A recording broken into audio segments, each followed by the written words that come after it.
Our last speaker who's going to offer closing remarks is Susan Hockfield, who served as the 16th president of MIT until 2012. Her current titles are President Emerita, Professor of Neuroscience, and she's also a member of the Koch Institute for Integrative Cancer Research.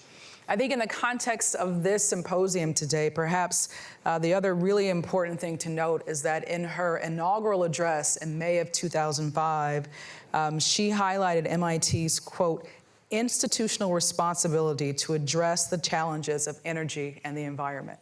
And so Secretary Muniz and I could think of no better person to actually deliver the closing remarks as we actually continue as an institution to deal with this very pressing challenge. So it's my distinct pleasure to introduce Susan Hockfield.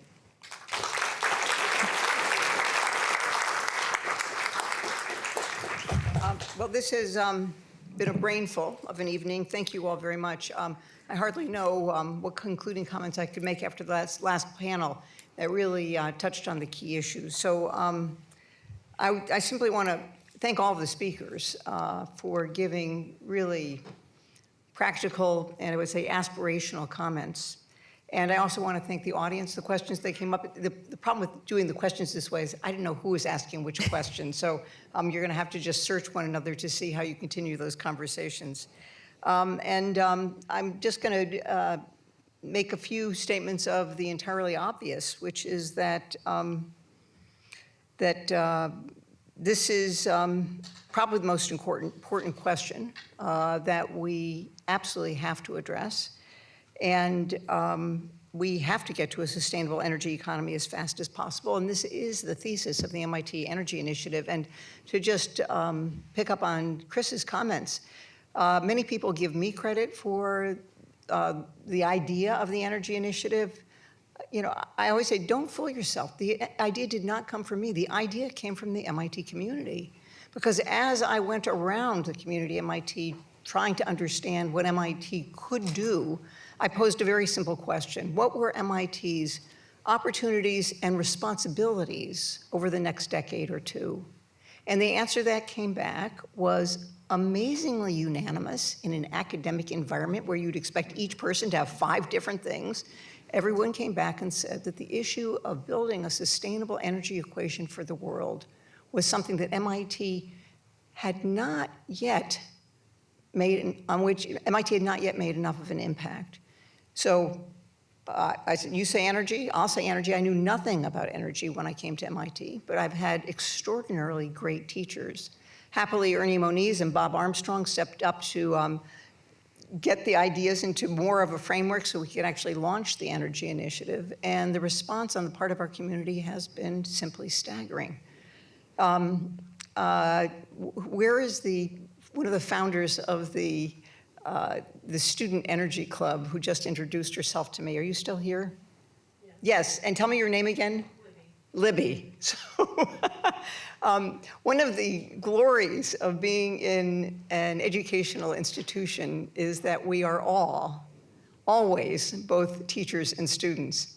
And happily, the faculty who we organized to provide the leadership for the Energy Initiative had great teachers themselves. And they were the students who framed up the Student Energy Club. And it was a mashup of students from disciplines across all of MIT. And they came together around a very brilliant understanding. They wanted to be energy professionals. They understood the severity of the problem even back in 2005. 2004, and they recognized that not one of them who was getting a PhD or a master's degree in mechanical engineering or chemistry or physics or biology or an MBA from the Sloan School, for all of them that was going to be insufficient. The only way they were going to be the energy pioneers and professionals they wanted to be was to figure out how to learn more broadly about the problems that face us and the possible solutions. So they gathered together to teach one another the things that they had learned in each of their disciplines. And that really became, for me, the major theme of the Energy Initiative. Can we, by coming together across all of the disciplines of MIT, help make a more powerful contribution to solving this incredibly pressing and still pressing challenge about changing the world's energy equation? So today's this evening's incredible description of the challenges ahead of us show us that we're not yet either where we want to be or we don't know how to get to where we want to be. I love this hard-headed look. I love Ernie's way of saying this is not the Green New Deal, this is the Green Real Deal. We don't want happy talk, we want real honest talk about what can be done and how to get there. So we heard about a number of different approaches. I'm not going to reprise them. The opening salvo was, we've been focusing on energy. Energy represents less than a third of the CO2 emitting domain, so that's not going to do enough. And we also heard that as we convert in each of these other domains to something that is less CO2 intensive, it's going to put a bigger burden on electricity. So electricity is always going to be one of the big problems to solve. So as we conclude, I just want to kind of I'm going to ask first to follow Arun's wonderful pattern of acting like his teacher. So I'm just going to ask a couple of questions because I didn't get a clear answer from the panelists on a couple of things. The first is, and I think I know what the answer is going to be, is a price on carbon necessary to move the needle? Yes? Anyone not say yes? Okay, so here's the more complicated one. It's more complicated because I can't even see your hands. The question is what price? And a number of people said different prices. So I'm just going to pose a couple of different prices and tell me, I just want to see hands to see where you all sit. So how many of you think we can get it done with a price of $50? No? No, I'm not going to make it complicated. We're just going to do something. $50 not enough. How about $100? Anyone? What unit? So what is it, $100 a ton, isn't it?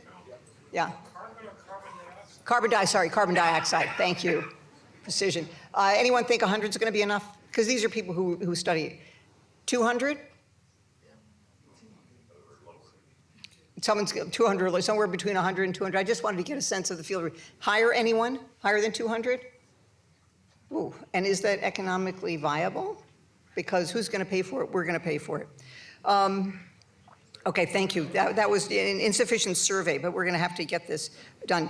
I need a better sense of how we're going to solve what is clearly a political and industrial problem. Arun pointed out that there are tools to solve this in the industry itself. Other thing that I should call out about the Energy Initiative was that our major partners in the Energy Initiative were the major oil and gas players. And many people view that quite cynically. From having talked to these people, I didn't view it cynically at all. We had no idea what the problems were that needed to be solved as academics, and they had no idea what possible solutions might be out there. It was a great partnership, and I do believe that the oil and gas industry are going to be key to solutions. One other point from Arun's talk that, as a biologist, you will not be surprised that I would offer. There are a lot of solutions out there. Nature's genius can be used in curious ways to solve some of our technology problems. Agriculture is a domain that is full of innovation, and greater innovation will help not only solve this particular problem, but also help our problem of feeding the world more sustainably. So there are lots of possible solutions.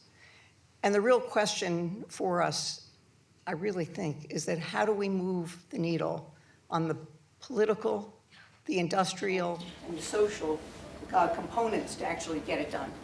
My mic has gone out, which is a message that the time is up. But let me just tell you that I believe fervently in the power of the intelligence and commitment of the people of MIT and beyond to produce the solutions that we really do need to get this done, and let's hope in time. Thank you all.